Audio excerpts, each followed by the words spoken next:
নমস্কার বন্ধুরা, সুলেখা কিচেনে আজকে আমি নিয়ে এসেছি পাটিসাপটা রেসিপি। আপনাদেরকে তো অনেক রকম পিঠের আয়োজন করে দেখিয়েছি, তো আমি এখন দেখাচ্ছি পাটিসাপটা। চালটা ভিজিয়েছি আমি 2 বাটি।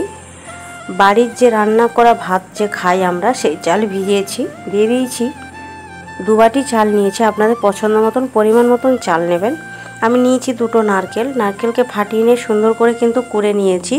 তো নারকেলটা এবার ছাই করার জন্য কি কি লাগছে, আমি গুড় দিয়ে বানাচ্ছি, আপনারা চিনি দিয়েও বানাতে পারেন বা গুড়ের বাতাসা বাজারে পাওয়া যায়, গুড় দিয়েও করতে পারেন।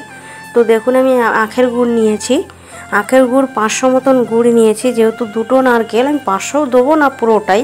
তো দিয়ে দিচ্ছি আমি আদা 1 টুকরো দিয়েছি, কড়ার মধ্যে। দেখুন কড়া গরম হয়ে গেছে, গুড়টা যে ঢালছি ক্যান থেকে ছাড়ছে না, তো এবার আমাকে হাত দিয়ে ছাড়িয়ে দিতে হবে। তো দেখুন গুড়ের কালারটা দেখছেন। আপনারা যে পাটিসাপটাটা বানাচ্ছি, এই মধ্যে যদি এই ছাইটা যে নারকেলের করছি, এই নারকেলের মধ্যে চালের গুঁড়ি যদি একটু দেন না, দেখবেন নারকেলের ছাইটা এত সুন্দর লাগে খেতে, কি বলবো আপনাদেরকে। তো দেখুন আমার নারকেলের ছাই কিন্তু বানানো হয়ে গেছে। গুঁড়ো দুধ দিয়েছি কিন্তু 10 টাকার প্যাকেট, গুঁড়ো দুধটা দিয়ে দিয়েছি। আমার নারকেলের ছাই রেডি হয়ে গেছে। এবার আমি যে চালগুলো ভিজিয়ে রেখেছিলাম, দেখতে কত সুন্দর লাগছে দেখুন, সাদা ধপধপ করছে। বাড়ির চালই ভিজিয়েছি, যেই চাল কিনে আনা হয় সেই চালই ভিজিয়েছি। তাহলে বর্ষা হচ্ছে, বসে বসে ভাবছেন যে পিঠে খাবো, অথচ করতে ইচ্ছা করছে না, কোনো ব্যাপার নয়। চলুন তাড়াতাড়ি 2 বাটি চাল ভিজিয়ে ঝটপট করে আমার মতন বানিয়ে ফেলুন।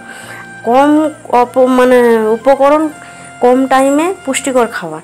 তো দেখুন আমার কিন্তু চালটা কথা বলতে বলতে বাটা হয়ে গেছে, কত সুন্দর লাগছে, পুরো যেন মাখন, যেন এমনি খেয়ে নিই।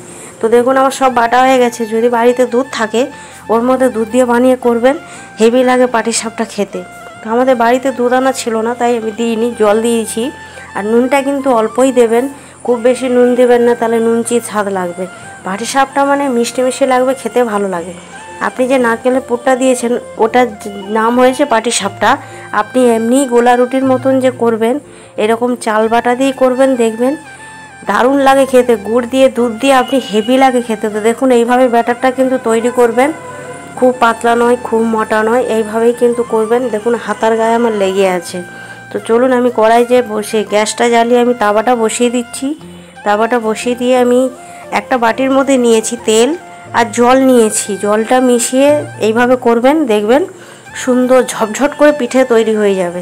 তো আমি নিয়েছি, হাত দিয়ে জলের ছিটাটা দিয়েছি তেলের। আপনারা বেগুন কিনে আনবেন, সেই বেগুন যদি বাড়িতে থাকে তার মুখটা কেটেও কিন্তু করতে পারেন। আগেকার মায়েরা কলা ডাঁটা দিয়ে করতো, কলা ডাঁটা দিয়েও কিন্তু তেলটা মাখানো যায় কড়ার মধ্যে।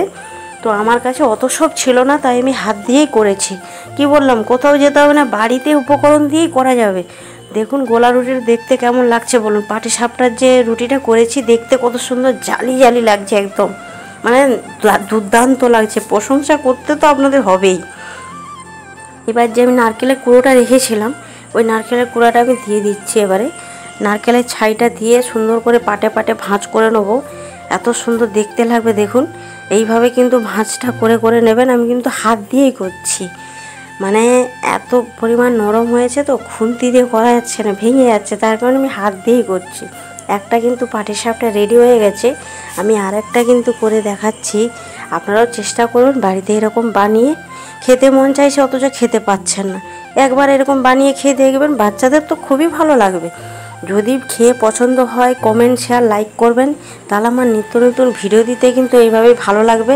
তো দেখুন আরেকটা পাটিসাপটা কিন্তু রেডি হয়ে গেছে। এবার আমি রুটিটা উল্টিয়ে দেবো, উল্টিয়ে দিয়ে যে নারকেলের ছাইটা রেখেছি, আবার সেই একইভাবেই দিয়ে দিয়ে আমি হাত দিয়েই মুড়ে সুন্দর করে রুটির মতন রোল করে নেবো। দেখেছেন কত নরম হয়েছে, যার কারণে ছিঁড়ে যাচ্ছে, এত সুন্দর নরম হয়েছে বলে। তো দেখুন আমার পাটিসাপটা রেসিপি কিন্তু রেডি হয়ে গেছে, দেখতে কত সুন্দর লাগছে। বাড়িতে বানিয়ে খেয়ে দেবেন। চলুন বন্ধু।